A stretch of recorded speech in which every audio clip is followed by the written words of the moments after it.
السلام عليكم. النهارده هنعمل معاكم كفتة فراخ بتبقى حلوة وجميلة جدا وبتبقى طرية ومن طرية من جوه ومقرمشة من بره. فانا معايا نص كيلو صدور فراخ، ده نص كيلو. تمام، ده نص كيلو صدور قطعته كده وهفرمه في الكب. تمام، معايا بصلاية ويعني ايه مش متوسطة، فوق المتوسطة شوية. معايا بقى الخلطة بتاعتها طبعا. معايا آه خلطة بتاع توابل فراخ، خلطة فراخ، قطعة توم برضو، قطعة توم صغيرة. معايا برضو بصل بودر وتوم بودر، ومعايا فلفل اسمر، ومعايا كمون. معايا برضو برضو للعجن برضو حطيت بقسماط ومعلقة دقيق. انا كده بقى ايه هلم ده كله البتاع ده، هفرمه في الكبة البصل والفراخ وارجع معاكم تاني. هنزل بالبصله بس انا عامله خالص الاول في الكبه وبعدين انزل بالفراخ بحيث ان انا اضمن ان البصله نعمت قوي. البصل انا فرمتها اهي، هتاخد كمان فرمه مع الفراخ والفلفل. انا نسيت اقول لكم بس ان انا هحط قطعه فلفل احمر، هي كانت عندي في الفريزر هي هحطها. ماشي، وكمان البصل بقى كمان هياخد فرم ينعم مع الفراخ ومع البصل، لان انا عاوزه البصله تبقى ناعمه. تمام كده، فرمناها في الكبة الفراخ بالبصل بالفلفل. هنزل بقى بالخليط كله في قلب بولة كده.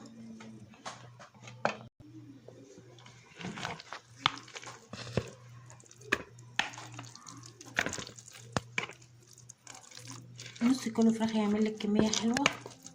طبعا اللي عاوزة تكتر تكتر، عليكي تعملي بربع كيلو فراخ يعني برضو تعملها عادي مش مشكلة خالص. اكيد طبعا كل واحد حسب عيلته يعني. كده بقى هنزل بالتوابل.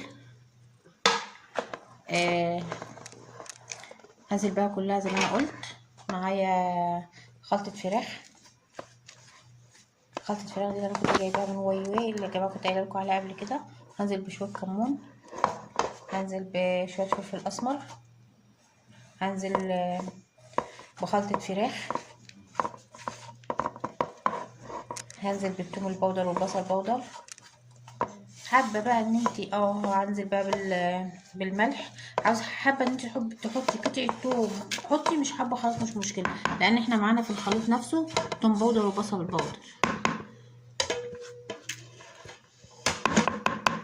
هنزل بقى اخلطهم كلهم في بعض، اخلطهم بايدينا.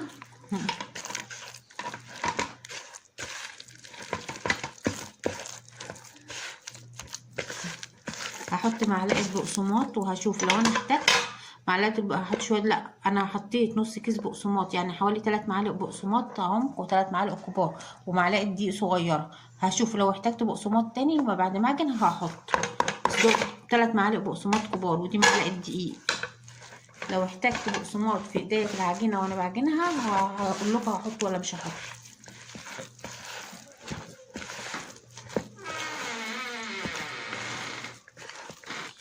زي ما انا قلت لكم هنحتاج بس معلقه بقسماط احطها اهي. وعلى فكره قطعه الفلفل الاحمر دي بتخلي الكفته حلوه يا جماعه.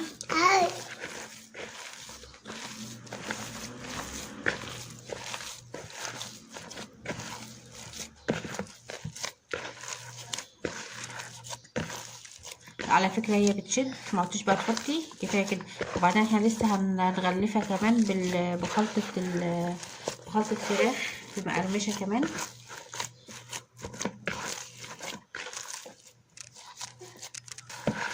شوفوا زي ما انا قلت لكم بتشد لوحدها اهي. خلاص انا ما عدتش هحط لها اي حاجه خالص كده، يعني هي تعتبر خدت 4 معالق بقسماط ومعلقه دقيق بس، وهي بتشد لوحدها. دلوقتي هنبدأ نشكلها بقى تبع راحتك. عاوزة تشكلها، عاوزة تعملها اقراص اعمليها مدورة، عاوزة تعملها صوابع اعملي الطريقة اللي تريحك. شكلي بقى الطريقة اللي انت حباها. وخلطة خلطة الفراخ ديتي تبقى حلوة اوي مقرمشة، بس انا ما جبتش الحرة فيها بجد، انا جايبة باردة عشان معايا اطفال يعني وكده مش هيعرفوا ياكلوا الحاجة المشطشطة. وانا عندنا مشطشط برضو بس عشان الكفتة دي مخصوص عشان الولاد الصغيرة.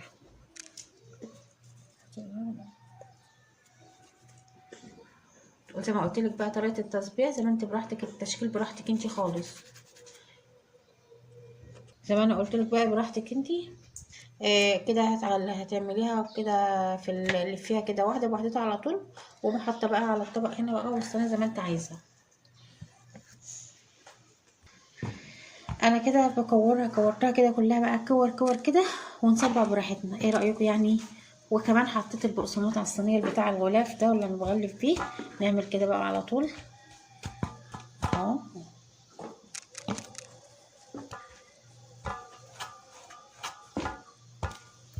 مش لازم ايه كده، اسهل بقى ان انت تعملي الكور كلها كده اسهل، وتصبعي بقى براحتك اهي.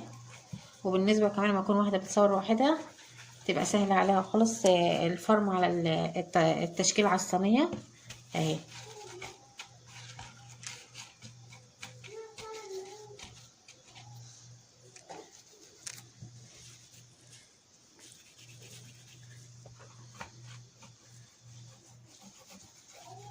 خلاص انا بس هخلص التشكيله دي بقى كلها كده وارجع لكم تاني.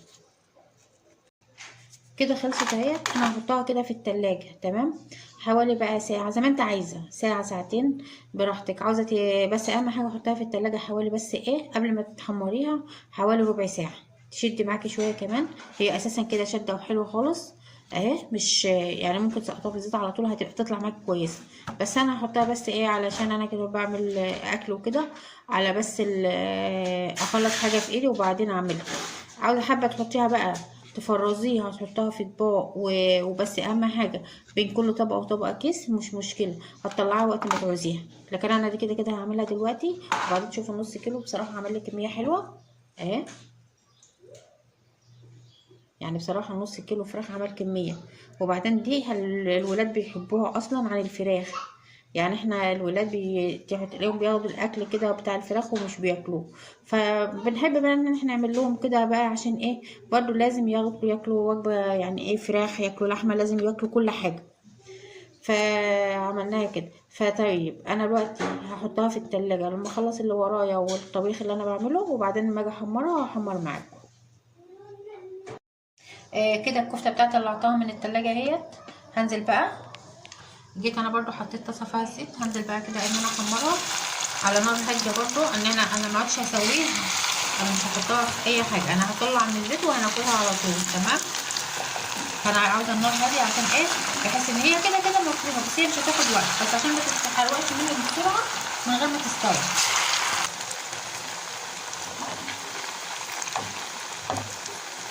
زي ما قلت لك خلي النار هاديه عشان تستوي وتبقى محمره حلوه كده، مش تتحرق بسرعه من غير ما استوت من جوه.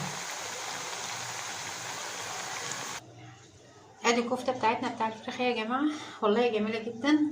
طبعا انا قايله لكم ان هي ديت خلطه الفراخ المقرمشه، بس انا مش عامله الحاره، انا عامله البارده عشان انا قايله لكم ان هم دي للاطفال النهارده.